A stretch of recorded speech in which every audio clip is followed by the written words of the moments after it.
বিসমিল্লাহির রহমানির রহিম। সম্মানিত ভিউয়ার্স, সকলকে আন্তরিক শুভেচ্ছা ও অভিনন্দন লেকচার হল ইউটিউব চ্যানেলের পক্ষ থেকে। আপনাদের সাথে আছি আমি Rana Ahmed, founder of lecture হল। আজ আমি স্টুডিওতে উপস্থিত হয়েছি সমসাময়িক একটি বিষয় নিয়ে ডিসকাস করার জন্য। আপনারা জানেন এবছরের যে এসএসসি রেজাল্ট আছে 2020 সেটি প্রকাশিত হয়েছে।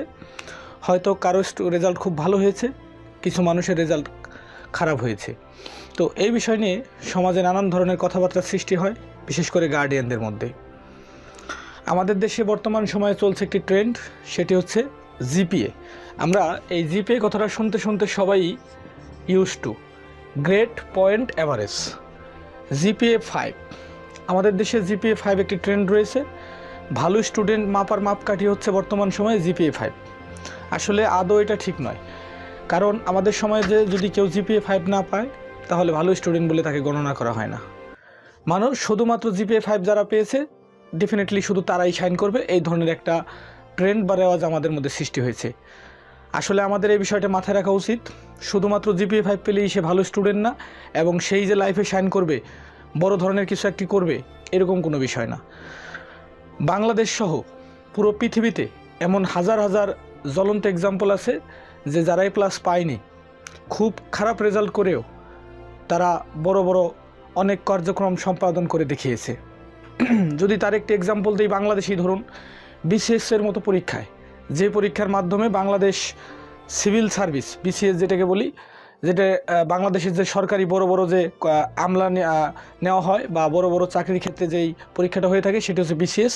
সেই পরীক্ষায় 2.75, 3.50, 4 পয়েন্ট পেয়েও অনেকে বিসিএস ক্যাডার হয়েছে, তার ভরি ভরি প্রমাণ এদেশেই বিরাজমান। আর যদি এছাড়াও বহির্বিশ্বের দিকে তাকাই, স্টিভ জবস, ম্যাক বা অ্যাপেলের যে ফাউন্ডার, তার কিন্তু জিপিএ 5 বা গোল্ডেন এ প্লাস ছিল না।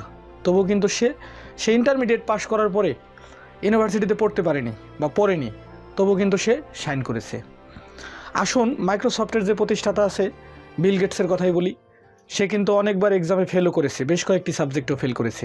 তারপরেও কিন্তু সে পুরো পৃথিবী জুড়ে একটি কোম্পানি তৈরি করেছে যেখানে হাজার হাজার এমপ্লয়ি কাজ করে। এরপর আসুন আলিবাবার মতো প্রতিষ্ঠান, তার প্রতিষ্ঠাতা হচ্ছে জ্যাক মা। তিনি কিন্তু অনেকবার বহু জায়গায় গিয়ে ইন্টারভিউ দিতে গিয়েও ফেল করেছেন, বা তারও কিন্তু গোল্ডেন এ প্লাস বা এ প্লাস ছিল না, তবুও কিন্তু সে শাইন করতে পেরেছে। তাই সবার উদ্দেশ্যে বলছি না, আমাদের সমাজে এক ধরনের গার্ডিয়ান রয়েছে বা এক ধরনের সিনিয়র সিটিজেন রয়েছে যারা শুধুমাত্র এ প্লাস না পেলে অন্য স্টুডেন্টকে নেগলেক্ট করে কথা বলে, ইগনোরেন্স করে কথা বলে বা ইগনোর করে। এই বিষয়টি থেকে বিরত থাকবেন। একটি ছেলে কম নাম্বার পেয়েছে, তাকে ইন্সপায়ার করেন।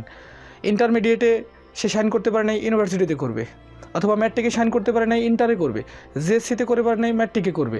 এই বিষয়ে তাকে প্রেশার, মেন্টাল কোনো স্ট্রেস না দিয়ে আপনি তাকে ইন্সপায়ার করেন যে ইউ ক্যান শাইন, তুমি এটা পারবে, ক্যারি অন। তো এই বিষয়টি সম্পূর্ণভাবে মাথায় রাখা উচিত। শুধুমাত্র এ প্লাস দিয়ে কাউকে মাপা যাবে না। হ্যাঁ, তবে এই বিষয়টা সত্য যে এ প্লাস না পেলে বাংলাদেশে অনেক প্রতিষ্ঠান আছে যেখানে ফর্ম তোলাটাও একটু টাফ হয়ে দাঁড়ায় ইন্টারমিডিয়েটে, বা ভালো রেজাল্ট করলে সেখানে চান্স পাওয়ার সম্ভাবনাটা থাকে। তবে বাংলাদেশ সহ পৃথিবীর অনেক দেশেই বড় বড় ফর্মের যে জবগুলো রয়েছে সেখানে এইভাবে জিপিএ দিয়ে অ্যাভারেজ করা হয় না।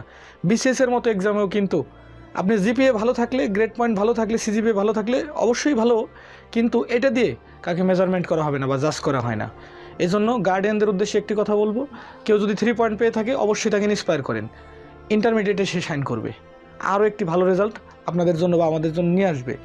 অবশ্যই তাকে ইন্সপায়ার করতে হবে, আর তাকে এই ইন্সপায়ারটা করলে নেক্সটে বা লাইফে সে শাইন করবে। এই হলো সর্বোপরি কথা। তাই তাকে জিপিএ 5 এই বিষয়ের মধ্যে, এই 3টি লেটারের মধ্যে সীমাবদ্ধ রাখবেন না। তাকে বলতে হবে ভালো মানুষ হতে হবে এবং স্মার্ট একটি রেজাল্ট তৈরি করতে হবে। দ্যাটস ইট।